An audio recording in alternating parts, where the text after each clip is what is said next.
ନିଖୋଜ ସ୍ୱାମୀଙ୍କୁ ପାଇବାକୁ ଆରକ୍ଷୀ ଅଧିକାରୀଙ୍କ ଦ୍ୱାରସ୍ଥ ହେଲେ ସ୍ତ୍ରୀ। ଗତ ଏପ୍ରିଲ ମାସରେ ଖଡ଼ଗପୁର ଯାଉଛି କହି ଆଉ ଫେରି ନଥିଲେ ରାମପୁର ନିବାସୀ ନାରାୟଣ ଭରାସାଗର। ତାଙ୍କ ସ୍ତ୍ରୀ ସ୍ୱାମୀ ଫେରିବା ବାଟକୁ ଚାହିଁ ଚାହିଁ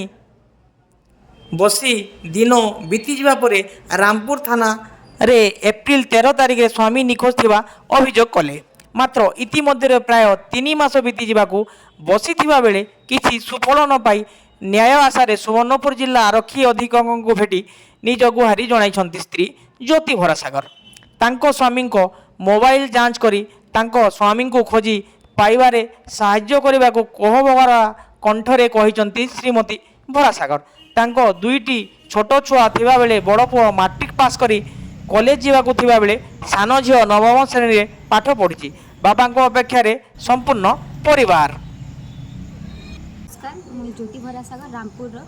आरु मोर स्वामी मार्च 31 तारीख रु केनाडा जाइछन किसी खोज खबर नहीं पावा से खड़गपुर जिमी बोलिक कहीछन आरु तांकर जिते भी मुझे पुलिस रे कहीछे पुलिस आज्ञा तदंत करूछन कि मुझे जानी नहीं आज्ञा सेटा बाकी मैं एसपी ऑफिस रो द्वारस्थ हबार माने इटा जे से किछि तदंत करू मैं खाली एति कहले चाहछे। नारायण भरासागर तुमन ज्योति भरासागर काଣା काଣା बोली करी तमर घरु जइतिले से खड़गपुर जाऊँ आम बोलिक जाइए तांकर मामू घर गाँ सेटा से थनके जाइए ଆପଣ ରାମପୁର ଥାନାରେ ଅଭିଯୋଗ କରିଆ अभियोग कर କେତେ ଦିନ ହେଲାନ କେସ୍ के सेटा बहुत दिन हो गलान मुझे मार्च एप्रिल मास में करी 10 दिन पर मुझे जिते जानली मोर स्वामी मिसिंग अच्छा बोलिक मुझे सेने कर बोले काଣା झगड़ा लागिक पलेजन एंती नहीं कहि झगड़ा झुगड़ी किसी नहीं लगे मुझे मोर माँ घर नहीं थी मोर पो इटा मैट्रिक पास करछे बेले से सेनके पैसा आनमी बोलिक जाइछु 10 दिन पर आप जानवा के पाइले 10 दिन तो आपन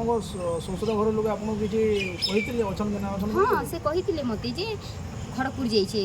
आर कहि कर भी जाइछन जे 3 दिन पर से आसमु बोली करी एफआईआर देला पूरा काଣା कहले रामपुर थाना रे एफआईआर जेतेले देलो तार पर जोगाजोग कर जका ताहाकू जे जेहेतु एसपी ऑफिस का जे आलो दुई थर जाइथिली मुई बाकी किछि नै हम खोज खबर नै पामार हम चाली छै बोली कर कहिले सेने कहिछु।